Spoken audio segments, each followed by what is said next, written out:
नमस्ते प्यारे बच्चों जेई एडवांस का हर क्वेश्चन अपने आप में कुछ खास है। हर क्वेश्चन कुछ ना कुछ खासियत लेके आता है और एक क्वेश्चन ही हमें हो सकता है कई बार 2-3 चैप्टरों का रिवीजन करवा देता है। तो जेई एडवांस के क्वेश्चन को गो थ्रू करने के लिए, उनको अच्छे से आपकी प्रिपरेशन कराने के लिए हमने सीरीज स्टार्ट की है जिसका नाम है वन क्वेश्चन दैट मैटर्स। उस सीरीज में आज हम आपके लिए लेके आए हैं मोल कॉन्सेप्ट का एक और शानदार क्वेश्चन जो कि जेई एडवांस 2022 का है। जल्दी से बेटा इस क्वेश्चन को देखते हैं कि इस क्वेश्चन में क्या है। इस क्वेश्चन में है dissolving 1.24 gram of white phosphorus in the boiling NaOH solution in inert atmosphere gives a gas Q. The amount of CuSO4 in gram required to completely consume the gas Q is. ये reaction है। तो अब जरा white phosphorus की reaction जरा सोचिए। P4 solid जब आप इसको बॉइलिंग NaOH में डिसॉल्व करोगे तो 3 NaOH एक्वस और यहाँ पे 3H2O मॉलिक्यूल भी चाहिए, बैलेंस द रिएक्शन। ठीक है, अब हमारे पास 3 मोल H2O के हो गए। इसके बाद क्या बनेगा? इसके बाद बनेगा PH3 जो कि फॉस्फीन गैस होती है और साथ में क्या बनता है? साथ में बनता है Na2H2PO2 और इसके 3 मोल बनेंगे। अब ये रिएक्शन बेटा बैलेंस हो गई। अब हमें व्हाइट फास्फोरस का मास दे रखा है। कितना दे रखा है? 1.24। उसको उसके मोलर मास से डिवाइड करते हैं। मोलर मास कितना आएगा? 124। एक फास्फोरस का 31 है, 4 फास्फोरस का कितना होगा? 124। तो ये हमारे पास number of moles of PH3 आ जाते हैं। कितने आ जाते हैं? 0.01 मोल। अब देखिए स्टोइकियोमेट्रिक कोफिशिएंट देखिए, जितना मोल P4 का है उतने ही मोल PH3 के हैं। तो यही क्वांटिटी हमारे पास होगी number of moles of PH3। अब जरा सोचते हैं कि भाई कॉपर सल्फेट और फॉस्फीन गैस में रिएक्शन क्या हो रही होगी?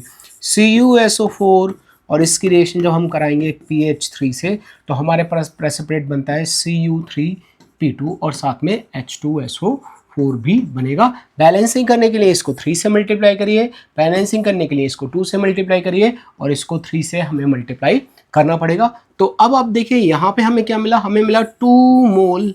अगर हमारे पास PH3 के हैं तो उनसे रिएक्शन करने के लिए हमें 3 मोल किसके चाहिए? CuSO4 के चाहिए। अगर 1 मोल PH3 का होगा तो उससे रिएक्शन करने के लिए 3/2 मोल हमें किसके चाहिए? कॉपर सल्फेट के चाहिए। ठीक है, तो अगर इसके मोल 0.01 मोल हो PH3 का तो उससे रिएक्शन करने के लिए 3/2 मल्टीप्लाइड बाय 0.01 मोल हमें CuSO4 के चाहिए।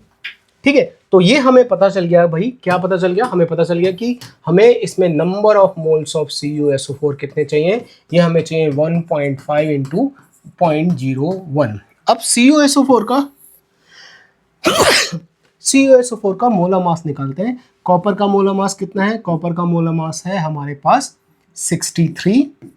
सल्फर का मोलर मास कितना है? 32 और 4 ऑक्सीजन है, उनका मास कितना होगा? 64। तो ये कितना आ जाएगा? ये आ जाएगा बेटा हमारे पास एक, ये 63 5 9 9 और ये आ जाएगा भाई 12 और 3 15। तो 159 इज द मास।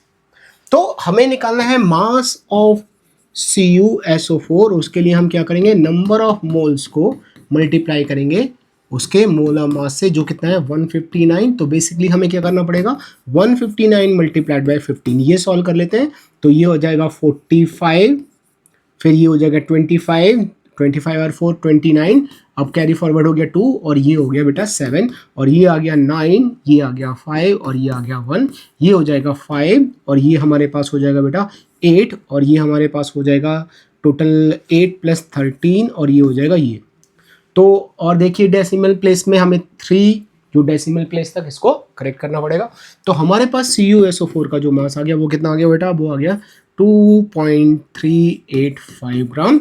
यही हमारा बेटा आंसर होगा इस क्वेश्चन का। तो आई होप आपने अच्छे से क्वेश्चन को समझा होगा। पहले हमें फास्फोरस, व्हाइट फास्फोरस की रिएक्शन पता होनी चाहिए, NaOH से होगी, फिर फॉस्फीन बनेगा, ये आइडिया होना चाहिए।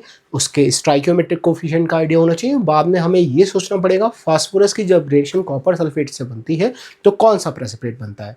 ठीक है, कॉपर फॉस्फाइड Cu3P2 का फॉर्मूला बनता है।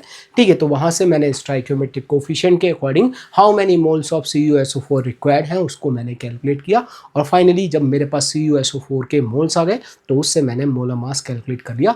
ऐसे ही बेटा शानदार क्वेश्चन हम आपके लिए लेते आएंगे। आपसे रिक्वेस्ट है कि अगर आप अपने चैनल को सब्सक्राइब नहीं किया है तो सब्सक्राइब करिए। और ये हमारे डिफरेंट प्लेटफॉर्म है जहाँ पे आप हमसे कांटेक्ट कर सकते हैं, आपकी जो भी प्रॉब्लम है वो हमारे साथ डिस्कस कर सकते हैं।